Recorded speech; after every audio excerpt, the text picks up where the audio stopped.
When we start to tease out what are actually symptoms of dementia and what is normal ageing, we can start looking at how people might forget how to do something or forget what's just been said to them, and looking for those signs so that the person does have access to an early diagnosis would be really helpful. And I think one of the things that you and I have discussed in the past is when a person lacks insight.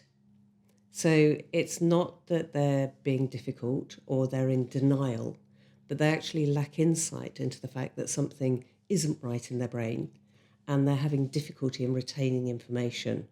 But they might seem quite, at times, combative. No, I haven't got a problem. And that's the more difficult part of somebody then trying to get a diagnosis. Yeah. I don't have a problem, you have a problem. It's you that's making a fuss about this. And getting a person to the doctors to get a diagnosis can sometimes be very difficult. It's having that conversation, isn't it? Clearly, the person with dementia is going through a major medical trauma.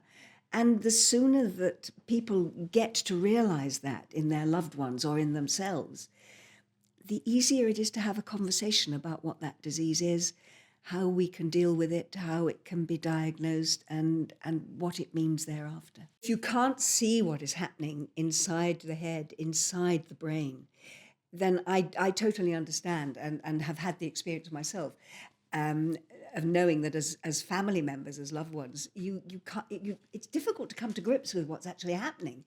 But as soon as you do, I think we have to take away the fear that, as you say, it's not something that means the end of your life as we know it, that actually people can live well with dementia. And I think then the onus is on members of the family, loved ones, to be able to come to terms with that and recognise that their loved one is the same person, but they are dealing with a different set of circumstances. And if there are signs and you think, is that old age or is it something more? Don't be afraid, go and get the diagnosis, because if you've got a diagnosis, you then know what you're dealing with, and that will then affect your behaviour as well as the behaviour of the person who has the illness. Mum was such a good masker and then you didn't really want to look too hard as well, because Mum was had a pride. And you didn't want to interfere. She wouldn't let us help her clean. And she would say, no, you've come round to see me. Come and have a cup of tea. I don't want you to be doing the cleaning. You've come to see me.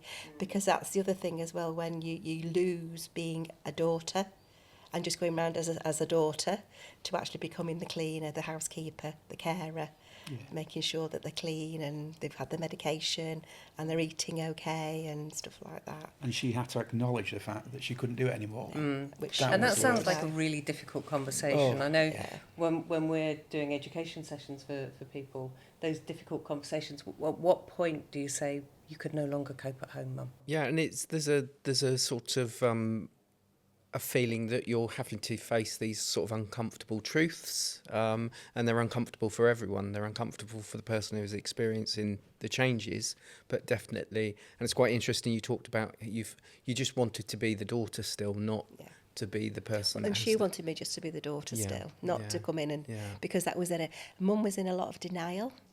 So me coming in and cleaning was actually emphasising that actually the cleaning hadn't been done that week. Would it have helped for you to have known a little bit more sooner? We did have somebody came, didn't they?